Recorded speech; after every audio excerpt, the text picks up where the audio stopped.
delusion. As in people who are charging a certain amount that perhaps it's not worth paying them that amount. And you have to structure a film accordingly. Now, some studios perhaps took some kind of decisions that may have, and we all have, we've all gone wrong as boutique production houses like Dharma Productions or studios. There have been certain, I don't think like, well, I'll tell you, Yash Chopra once told me, films don't fail, budgets do. And it was, of course, a very powerful thought made by a veteran filmmaker. But very honestly, there was virtue and reality in what he said. That if you budget a film and you make sure that, you know, every single, if you have a film that does not warrant a certain price in a certain territory, you must not charge it. That kind of gumption you have to have as a filmmaker. I can proudly say that at Dharma Productions, we make sure that no studio has ever lost money with us. When I was with UTV and Ronnie and we released a film called Kurban that didn't do well, the immediate successor to that was a film called I Hate Love Stories, which actually we gave them at like cost level so that they would make up the loss. Similarly, I've had incidents like that with Fox and with Eros on when we've done 3 films internationally with them. It's very important, and that's something that I've been inherently trained to do by my father, is when you partner with the studio to make sure that it's not just, they're not a funding bank for you, that are just going to steamroll you and you don't do anything for them back in return. So yes, if certain studios are re-strategizing their way, there is reason, because the monies that you get out of just pure Hindi film exposure in terms of distribution is not what you are imagining it to be. Because you are empowered by certain verticals like satellite, but satellite buys certain kinds of films, because what works on Indian television sometimes necessarily does not equal box office success. Sometimes a film that may have failed at the box office rates tremendously on television, and vice versa. It's happened, like statistically, I'll tell you, there are films of mine, like say Student of the Year, that does a 70 crore net at box office, but has a 4.4 rating on television. Whereas Ye Jawani Hai Diwani does 180 crores at the box office, but does a 3.2 at the television. So there is no logic. Then I've heard of many humongous movies that have not rated that high, and some films that were failures that have rated. So even with music, one doesn't know. So studios like say UTV, when they make so much money on a Jungle Book, and then with the film, with the Captain America that releases post that, and then they see their balance sheet of losses on other films, they probably re-strategize, reinvent. But I don't think that for very long they're going to distance themselves. They will be back in the game, I'm sure, but at new modalities, new rules, new regulations, new infrastructure creations. So yes, it's time for analysis. It's time for us to take a step back and see that when we make movies, and I learned, for me, there's never a failure, there's always a lesson. And every time there's been a lesson learned from a failure, I try and engulf that within the process at Dharma and make sure those mistakes aren't made again. It's all about cost efficiency, budget control, and monitor your level of delusion. There's no way that I can start believing that every product of mine is a supreme product and is going to open to thunderous houses. Today, when you get that opening, it is something that is rare. That early morning gush that was a given in the 80s. When you had big movie stars, those films opened, irrespective of its content. Today, you're targeting, you have something called a tracking meter. You know, your Ormax is a research company that tells you your opening day box office prediction. And then you're seeing things like appeal, interest, reach, buzz. All that has become much more like Unox, they endorse the shows they do, to the entrepreneurship that they have. Be Shah Rukh Khan, who's also an entrepreneur, you know, he owns a cricket team. He's always been exceptionally business savvy. So, you know, exceptionally, they're all businessmen as well. So they leverage their positions as movie stars and have taken it to various levels, which is intelligent and very forward, progressive moving of them. It's not always, very few actors really have just made a certain amount of wealth as a result of the movies they've done. There are always other avenues of income. So when they're on the Forbes list, it's not just the wealth they have amassed within the movie structure. It's out of it as well.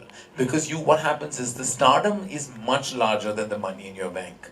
It's like, you know, naam bada darshan chota. It's literally, people think that we all have enough wealth to put into Swiss banks. It's not true at all. It's a myth. You could be a brand in this country, but not necessarily match the bandwidth of that brand economically at all. You may actually have nothing compared to people who are lesser known. Sure. Because the movies have a tendency of making you seem larger than life. The very intelligent men and women in the business have actually invested well, have actually been more gone beyond the periphery of their fraternity and gone beyond it. And I think that's why they come into those lists, because the wealth is just not cinema, it's brand plus what they do with it. Right, right.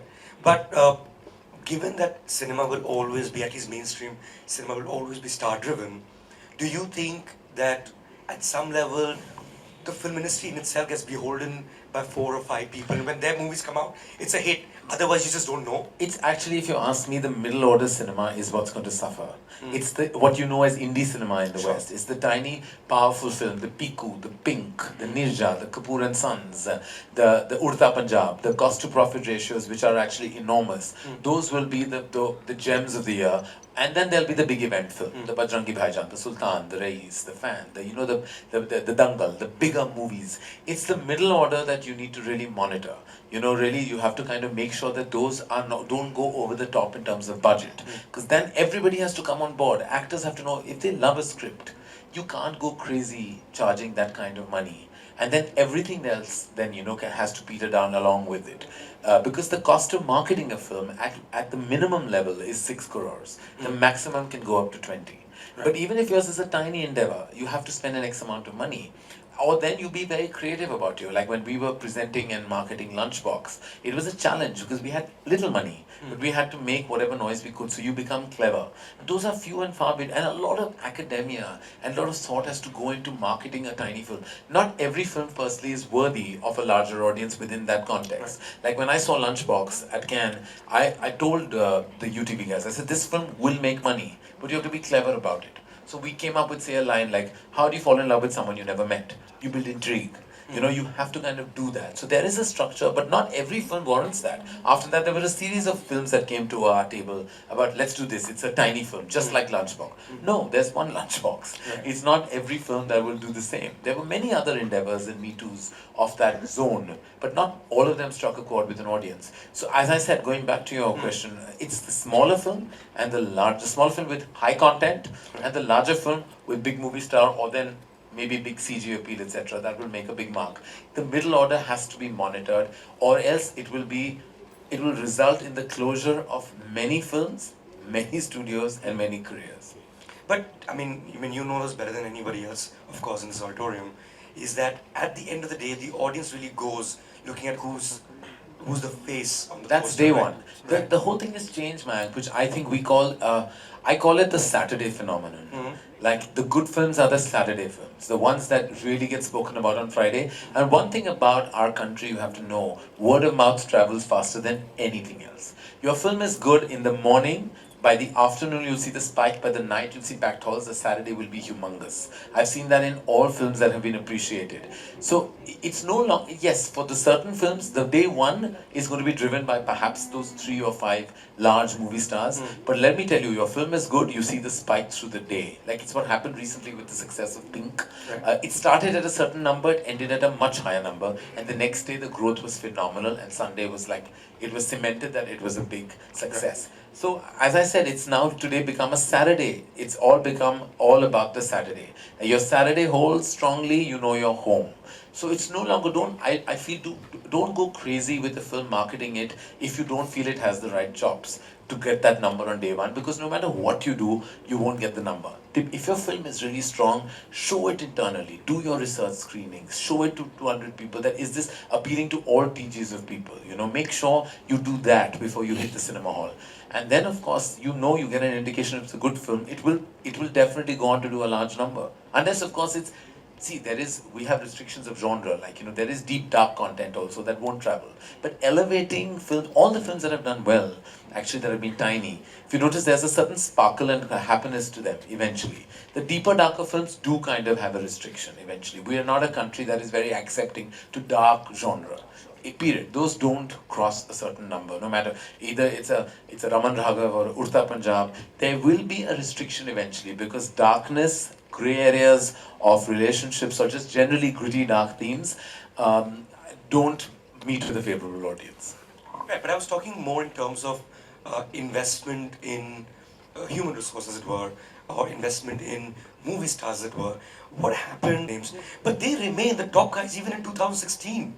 Like, was there something that the film industry did not consciously invest in to create brands from then till now?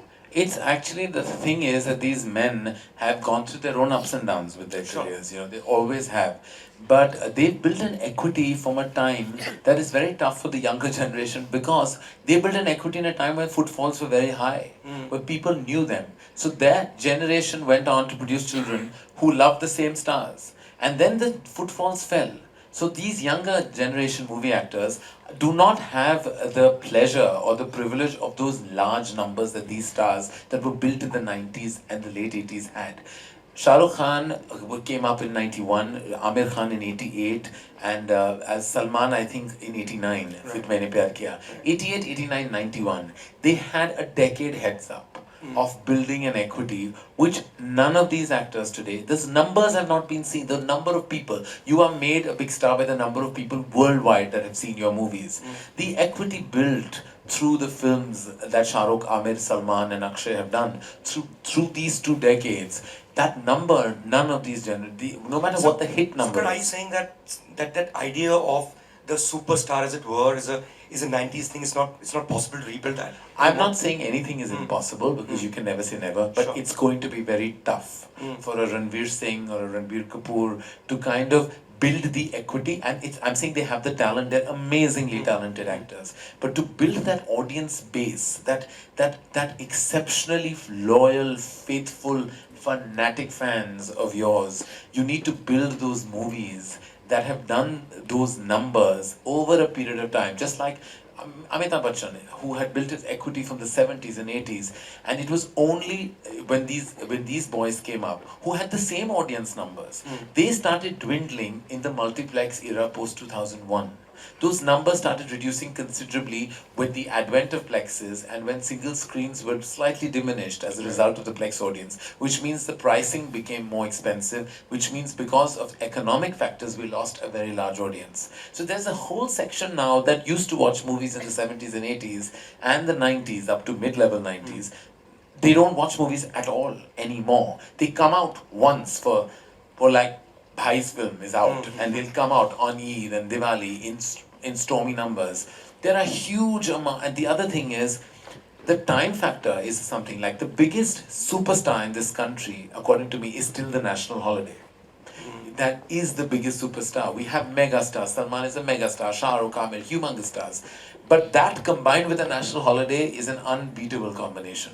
Because we're still a country that has so much happening in our lives. We're fighting urban angst every day. You're fighting your career crisis every day. You're fighting your own family issues every day. We're very involved in our zone. That happens in a country such as ours. It's only that national holiday and that Sunday where we feel that we can really get out to watch a film. So it's the biggest superstar, I believe, is the national holiday. But I'll take you up on the single screen and the multiplex, and that happened in the 2000s. Distinction, as it were? Look, there is films that are very, you call it the high urban film. Then you have those where the lines are blurred. Films like, say, that actually do well in both sections. Like, say, a Sultan or a Bajrangi Bhaijaan that have record very high collections. Right, so we would imagine Salman to be a single screen star. But his movies, the last 2 movies have done phenomenal business, and if you see it, you cannot do high numbers till you don't appeal to the multiplex audience. It's not possible, because that has become the chunk of the pie. It's a 70-30 divide on a very big film. 30 single screen, 70 multiplex. So when that multiplex audience has really lapping up every Salman Khan film, ever since Wanted actually, he's become a rage in both sections. And as is Shah Rukh and as is Amir, carrying the equity forward from what they built in the 80s and 90s. That combination is ridiculously unbeatable. And these younger boys, I can tell, and right up to now, if you see even today, we're in 2016, 2017, 18, you still have the big festivals blocked by the big boys. So it's almost like there are obstacles for like these younger kids who are also not any young anymore. They're all in their 30s. Right. So it's going to be very difficult for them to build that equity in this country because they just don't have the support of those humongous numbers. It's like those guys who were young in the 80s produce children now in this generation, and they're still loving Salman Khan and Shah Rukh Khan as much as they did then. The kids automatically start loving them just by then they build their own love for, like, say, Varun Dhawan or Ranbir Kapoor or Ranveer Singh or Siddharth Malhotra. They build that equity, but that love has to come in humongous numbers. It's all, if you really academically analyze it, it's a number game. It's just the number of people that have loved are much more than they are loving today. But even then, so you as a producer, Karan, you invested in three people, you decided to put your name onto a film. It was very clear to everyone exactly why you're doing it, because then you created three new stars to give face, big Rest faces. assured, I Yeah. did it more for myself. Sure. I did it because I felt I wanted to make my youngest film at 40. And I knew it was going to be a high school musical that would be like not loved by critics or anyone who knows anything about cinema would think that's pop culture frivolous fun at best perhaps. I was very aware of it, but I needed to make my youngest film because I had done My Name is Khan and Kavi Alvida, which were slightly heavier themes, and I felt I needed to be relevant to a younger generation. It was a calculated move at my end because I felt like kids who were 12 and 13 and 11 didn't know me as a filmmaker, and I felt that if I need to survive for the next 2 decades as a relevant filmmaker, I need them to know who I am. So Student of the Year was a franchise created to connect to the kids, which is what I did. And I didn't dumb myself down because I love that kind of zone. Like I love song and dance and happiness and great looking fun people feeling, and I just felt I needed to feel young to make this young film. I did it. I did not do it to launch their careers and do it for them selflessly. It was a selfish move. In turn, the three of them actually went on to have careers which I'm very proud of, and all of them deserve the places that they have got in cinema. But that was a very structured, strategized move because I felt I'd reached a time that if I made yet another star vehicle, I was going to get into the zone, and that I wasn't going to get out of. Taking a superstar and taking a big release date and you coming along with that is playing safe somewhere, and I think that you need to kind of, for your company, work and focus on different energies. Like to me at Dharma, the ethos is to make all kinds of movies. Of course I would love to do the superstar vehicle film, but if you recently see that I try to put my infrastructure and resources on movies that are slightly unusual. Sometimes you'll hit the spot, sometimes you won't at all.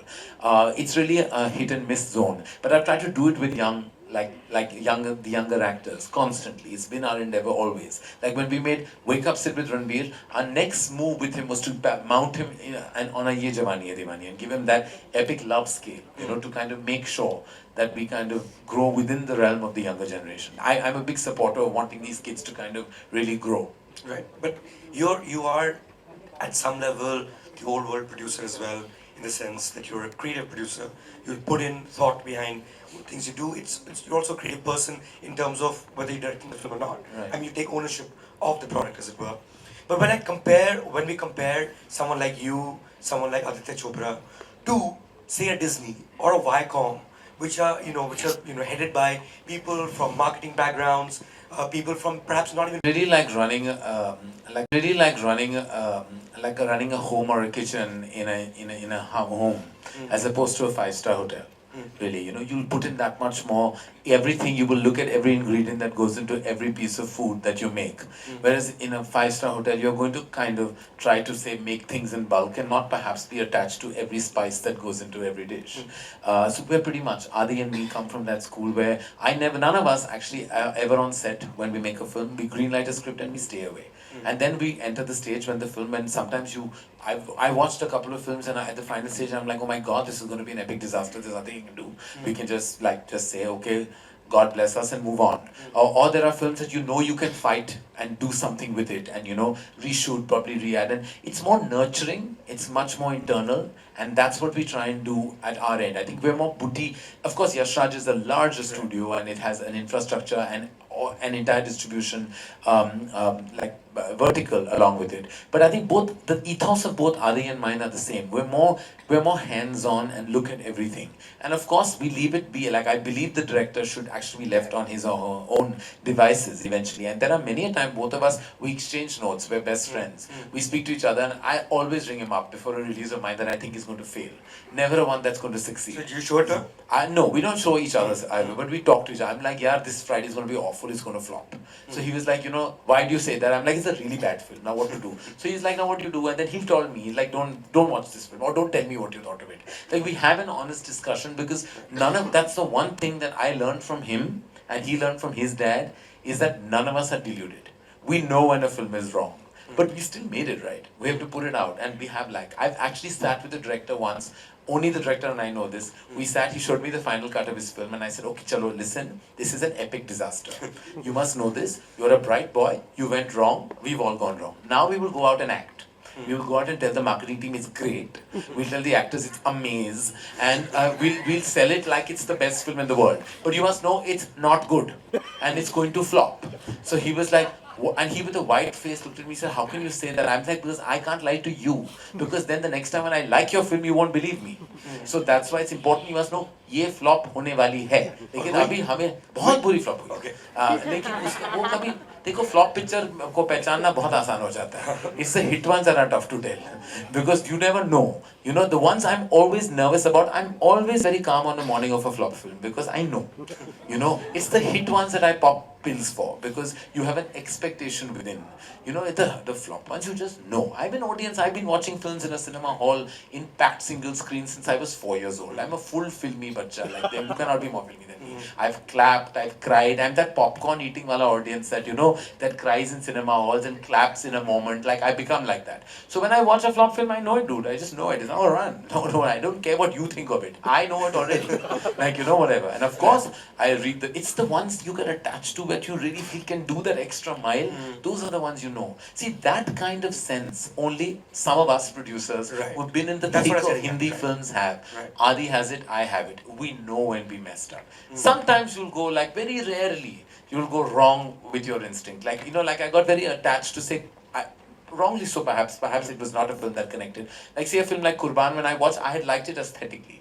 I liked the film. So when it bombed, it was a bit of a surprise for me. Sometimes once in your whole career you'll go through that zone where a film that you did not that you got attached to and it didn't work. Those are moments of great disappointment. Now what happens in the studio system is that people who are more or less come in are not Hindi cinema or Indian cinema lovers like we have. We've grown up. I've grown up watching every kind of feature film you can think of. I've gone to those trial shows as a child, and I was one of those kids that when the censor certificate said 23 reels, I used to get excited. That number, and it was 15, it was like, hi, ki itni choti picture kyun hai? It was like not like today where we are like, 3 hours, who's going to watch 3 hours? It's not like that. It used to be exciting when it was a long film, and when there was a censor cut, there used to be a triangle, and used to be like, oh, I wonder what got cut. We were those, and if there was an adult with that big circle around it, you definitely wanted to see that film. So I grew up in that era, so there's no way that we don't have an understanding. So go back to the basic point of our chat, is that some of us are just in a beautiful way, old school, old world film trained, and with modern sensibilities. We are actually in a really great place to run movie studios. But unfortunately, we need the funding because we are all we're all we have either created wealth or inherited wealth, and our wealth is just enough for us to keep putting it back into the movies. I don't have the kind of infrastructure or monies to take multiple risks. So if someone comes that, are you willing to make a film that we don't know what's going to run? I said, no, I don't want to make this film. I want to make a film that I believe can make money. I'm not here to take those chances and risks. I can't afford it. Not for my company, not for anything. Right. So, mortgages his house, puts in everything he's got into a film, then the movie bombs, then he's on the street. That was like my dad. He was that man. I used to wake up in the morning on a film release. He gave 6 failures in a row. And it was like always I saw him in his white kurta and his lungi with his head on his hand and Monday ko drop away picture. And I'm like, Ajay, what to do? And the CPCI ka distributor ka phone aata tha, and we knew it was like tension ka mamla because we knew the film was not going to run for whatever reason. My mother and I were always more in tune. I've seen that happen, that old school world of filmmaking, as charming as it was very heartbreaking because those were also tough days where we've actually literally, I mean, I know for a fact, like my dad has actually had to sell a piece of property of his to make up for the losses of a film. It's happened in front of my eyes. Those were financer days where you paid interest, you got finance, private finance, put it, and everything was riding on that, where you dealt with not managers but star secretaries, and everyone spoke Punjabi. It was the industry language in the 80s. Like, for some reason, I thought that there was nobody who, no other community who made movies, because my father only spoke to people in Punjabi. Actors spoke Punjabi, distributors spoke Punjabi, and they were and those Punjabi distributors used to say funny things, on the phone. So it was like, I still remember, I thought Kuch Kuch Hota Hai was like a big hit. And I got a call, the Bihar distributor called, and I was preening like a peacock in those days because I thought I had made this big ball. And on the phone, the Bihar distributor told me, "अरे क्या picture बना दी, average गई हमारे territory में." So I was like, क्या मतलब super hit नहीं सी नहीं, दूल्हे राजा बहुत बड़ी hit है यहाँ. कुछ होता average गई. I was shattered. I said, I don't know what this Bihar distributor is talking about when I put the phone down. But it was a reality. It was like, today, who knows what we don't even see a territory-wise breakdown. Now we get the figure, like the whole box office figure. So much has evolved and changed, and you could say, Mayank, that some of the charm and the old school world has been replaced by the excessive corporate nature of our movies. But it's the order of the day. It's just like we don't have celluloid anymore. We're digital. Right. So now we're corporate. But does it change things though, where you're so hugely invested in a film rather than when you are a corporate firm and so what if it doesn't do well? You could just switch jobs. Yeah, but that's them. It's not us. And I So you think that could be one of the factors of the decline, as it were, or at least a slowdown? I would like to believe that everyone invested in movies has a passion for the product they're attached to, and I believe that the corporates I deal with, like when I deal with the team at Fox just now, I think they're also, we track a film on a daily basis. I feel they're all exceptionally passionate. It's strategy that needs to be adopted, and I think everybody has to just now make sure the budget of a film is in control. Once you have that, there's no way that this industry can't maintain its strength. It's the budgets and the ridiculous investment that is being put into a film that may not have a large eyeball audience. Like, you have to be very, very clever about those things, and not fall prey into just big names, because there is no guarantee that big names equal big success. You have to be, it's also the theme of film you have to look at. Holistically, you have to look at a product and say, does this film have the bandwidth to do that number if this is what we're investing in? You need strategy, you need resources to be intelligent about that kind of strategy, so you need to do that. You will lose money, perhaps, in movies, but the losses should not be so monumental that you'd want to shut shop. But back in the day again, and up until, in fact, even 7-8 years ago, Karan, I mean, if a Spielberg movie came out, none of you would care, right? It's okay, fine. Some Hollywood movies coming out. And suddenly, like for instance... Will not worry us. But okay. Fast and the Furious will. But did it worry you, would it have worried you, say... No, not at all, not at all. Because so as I said, right? The multiplex, the audiences, the lines are totally blurred. The thing is that that we have stopped. A lot of our content has become Me Too of what they do.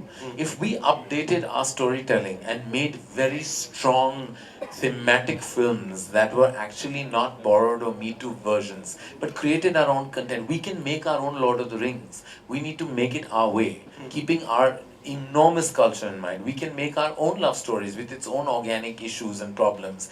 The thing is, what happens when we start emulating, then that's when you start losing an audience to better products of the same genre. You have to maintain, and I'm saying it progressively. You can, when you make a Pico, it's an amazing indie film. It's outstanding. It retains its inherent value system or the culture of our country and does a spin. I mean, come on. We all know that, constipation is a big problem in our country because of the food we eat. But look at the spin-off on that film. Like, it's just amazing when you see a film or when you see a film like Nirja, which is a true biopic of a person of our land who was fought a brave story. These are examples. None of these are Me Too's of anything you've seen anywhere else. Nirja was no Aaron Brockovich. It maintained its identity. And for certainly, Piku was not like Little Miss Sunshine or anything else. It maintained its own individuality. That's what we need to do, is retain our individuality, not sell our content or emulate our content with anything else. And we will always create our own work. It's the problems happen in movies is recently if our action films are all seeming like they're like poorer versions of things that are seen. So obviously an audience will run to see Fast and the Furious because they don't want to see something that is a substandard version of the very same thing in our land. So it's that has to be maintained. You have to maintain your individuality. And the only time countries in the world have actually fumbled and failed, prey to Hollywood, is when they lost their own essence. In world cinema as well, be it French, Polish, German, everyone. I mean, they lost their essence. They started doing things the Hollywood way. Hollywood came and took over. See, Hollywood has the bandwidth. It has the infrastructure. It has 100 years of history. They are very capable of taking over you till you maintain your own strength. We have such a large commercial base and such a large domestic faithful audience that we should in no means lose our individuality. But if you were to, for instance, make a film that would be a Hollywood blockbuster prototype, as it were, you obviously can't because the numbers or the kind of scale that Hollywood can afford, nobody in Andheri can, or India can. Now it's the same. So clearly, is that what That's happened? why we have to like they will invest if they realize our cinema. If you notice the biggest hits of Hindi cinema that have all the supposed 300 crore club, RPK, Sultan, Bajrangi Bhaijaan. None of these films. They're all emotional stories. None of them are high on CG. None of them have got flying people. None of them are firefighting and the world is coming to an end and there's one team of Avengers who are avenging.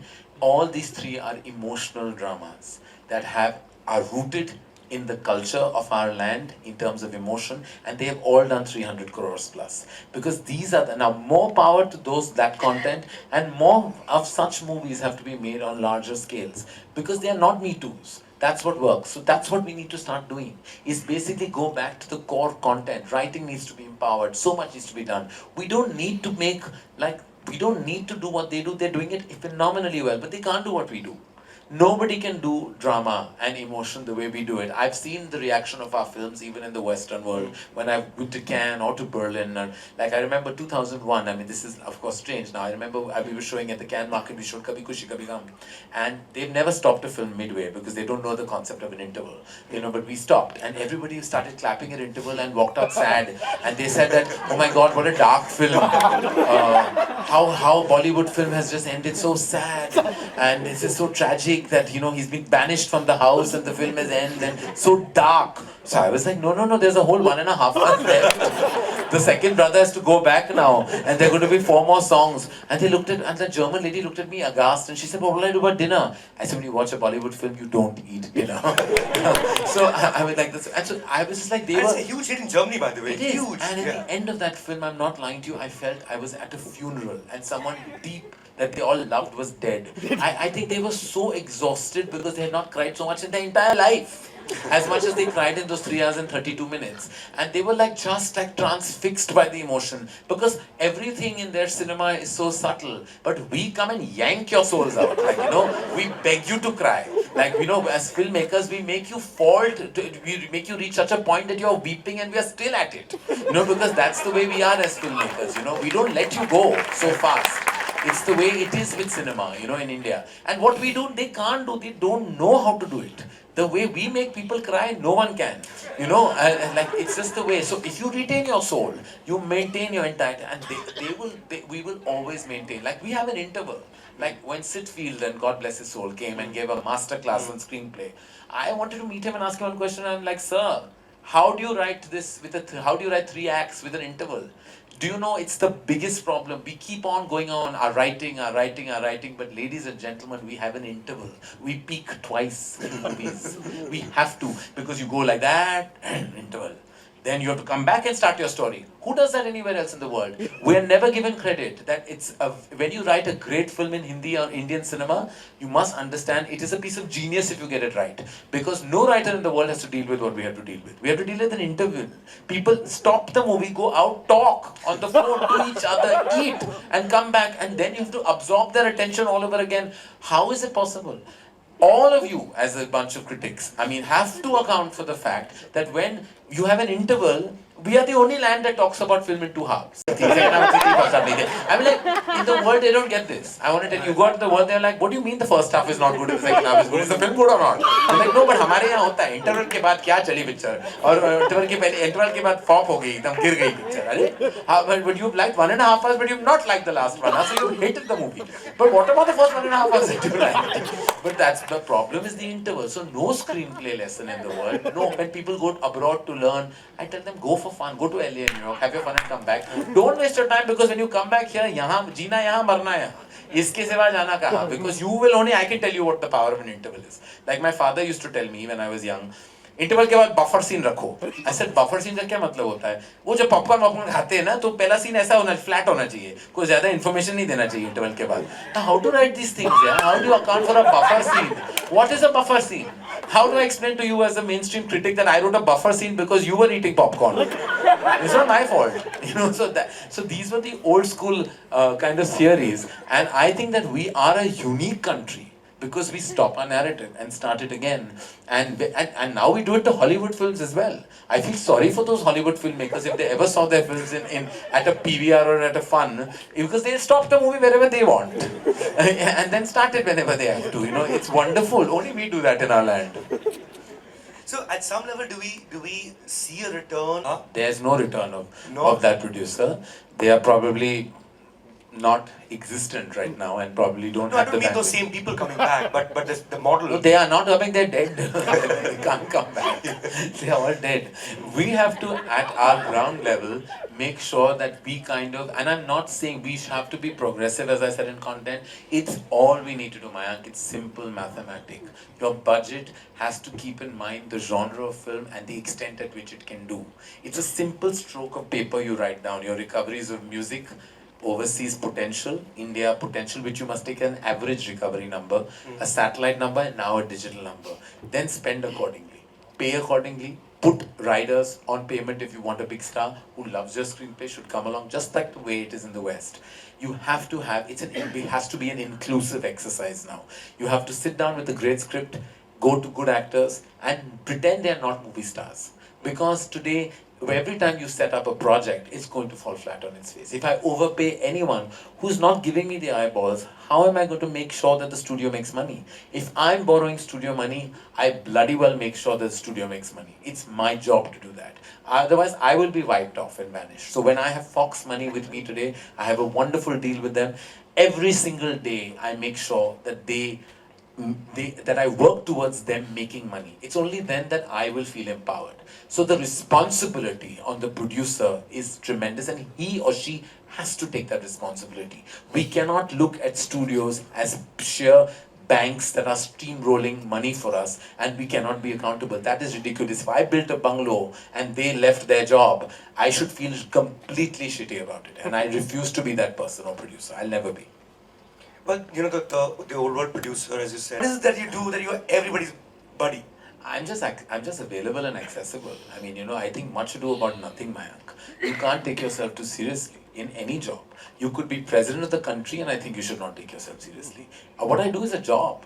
I owe my accessibility to my fraternity and the people within it, be it members of the media or be it, as much as I can, I'm accessible. I mean, that's the only thing that I can do, because people need people. We need each other for us to survive within the domain, and it's difficult for you if you alienate yourself and put yourself up on a pedestal and no one can reach you from that pedestal. All you will do is fall. You know, there is no way. So accessibility, affability, and amiability. These are the 3 A's I live by, and that's the only mantra I have. So that's the opening chapter of your book. Okay. Well, I don't know. And none of them could be friends of mine, by the way.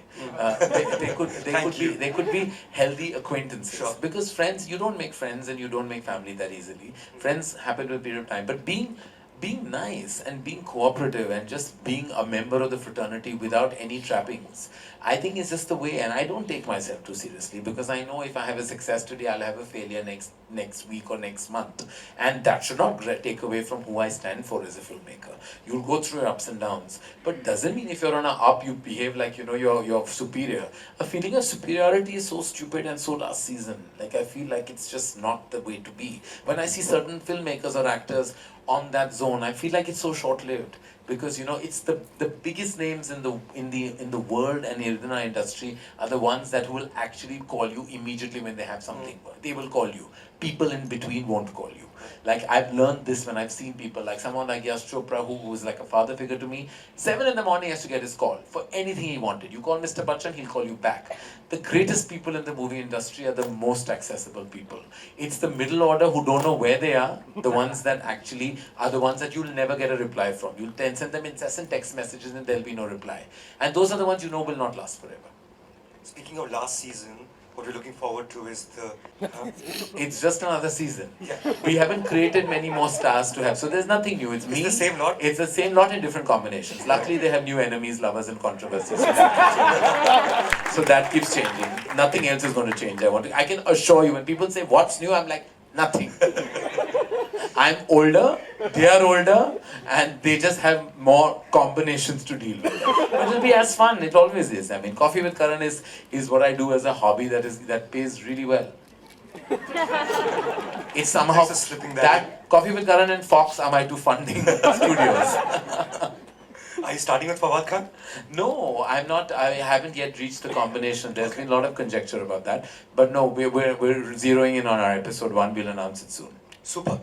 Questions from the audience? And you know what not to ask.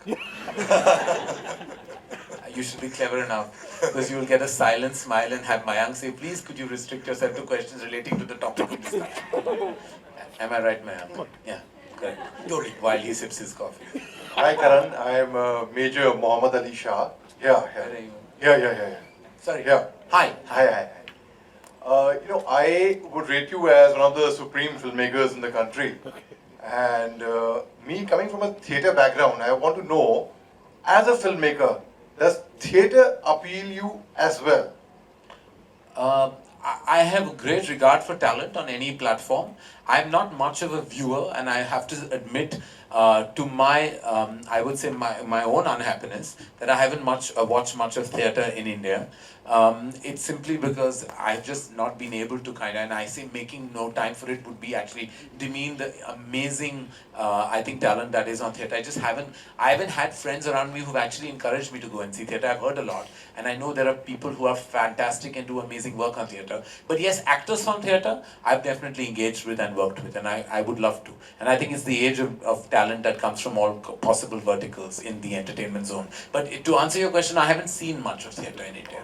I'll invite you for my play, Karan. Thank you. I don't know what you look like because this light is right on your face. Major Shah, incidentally, Karan is Nasir's nephew. He was there at the session yesterday. Oh, okay. Oh, well, he's a theatre veteran and amazing and makes great copy for anyone who interviews him. Thanks, Karan.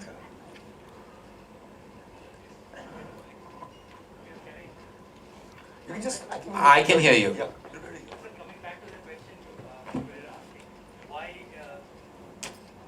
Among the current crop of actors, you asked कि इतना मुश्किल क्यों है, and you said it's literally impossible to cross the Khans or yesterday Kapoors or whatever in the popularity. तो आपने बोला कि जो ये बहुत मुश्किल होगा क्योंकि they already had their base from the footfalls.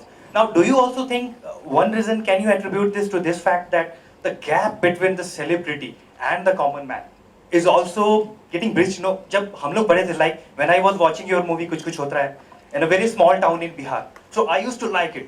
मुझे बहुत अच्छा लगा था, मैं छोटा था तो, लेकिन अभी मैं अपनी भांजी को फिल्म दिखा रहा था, उसे पसंद नहीं है.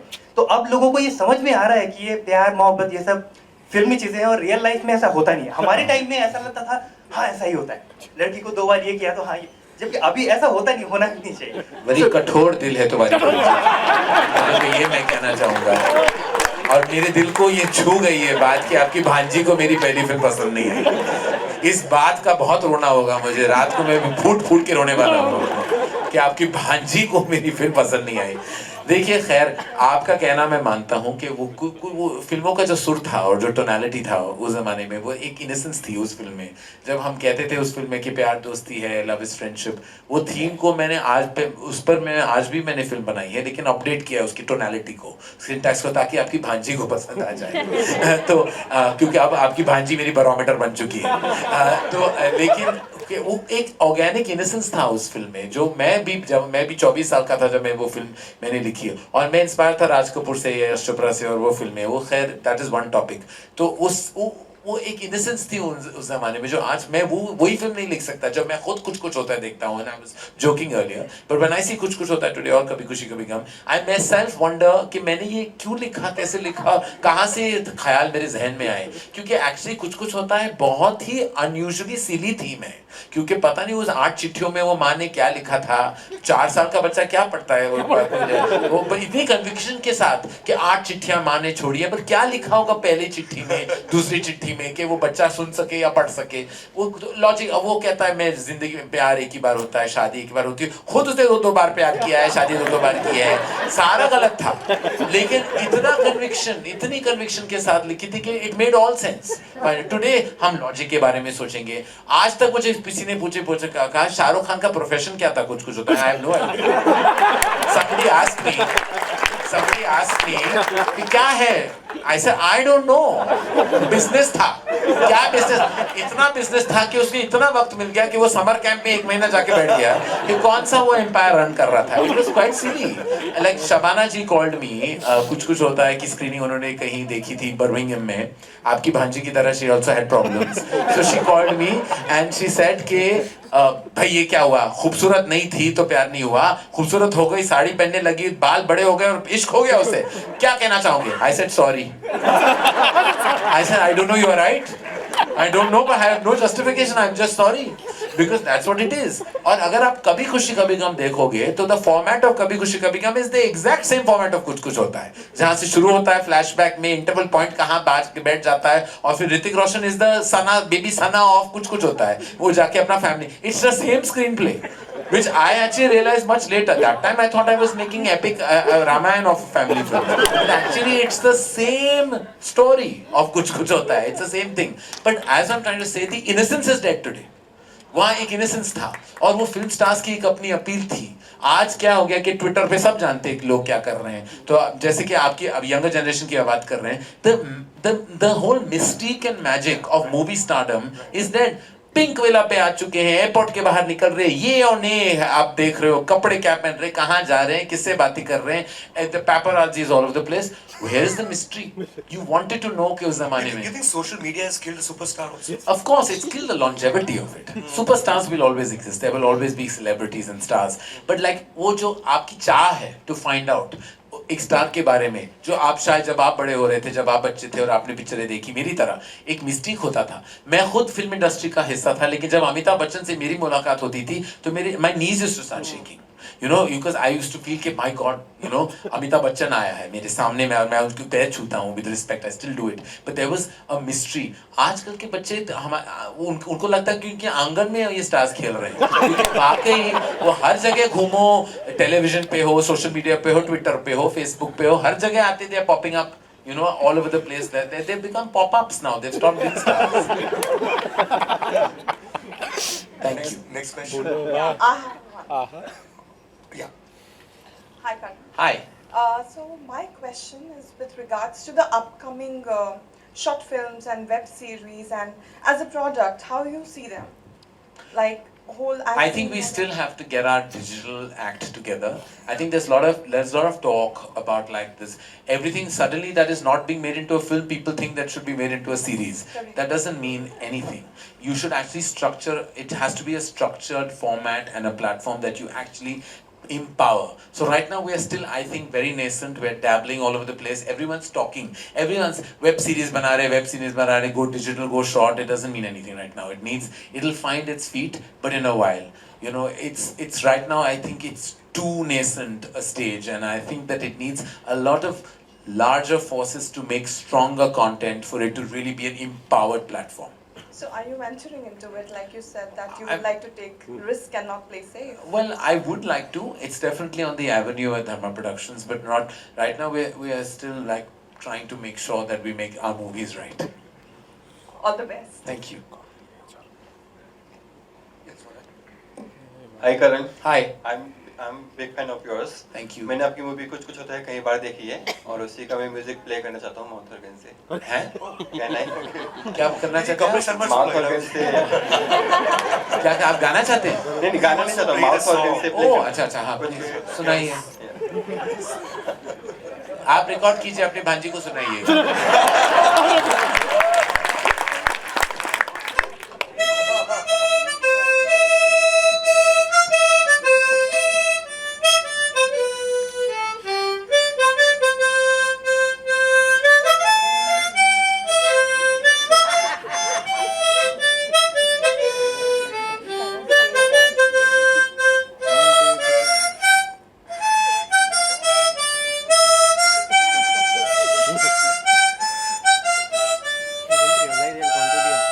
Thank you. Thank you. Karan, do you see songs ever being modified or even leaving our films in the way we've known them? Like Shah Rukh did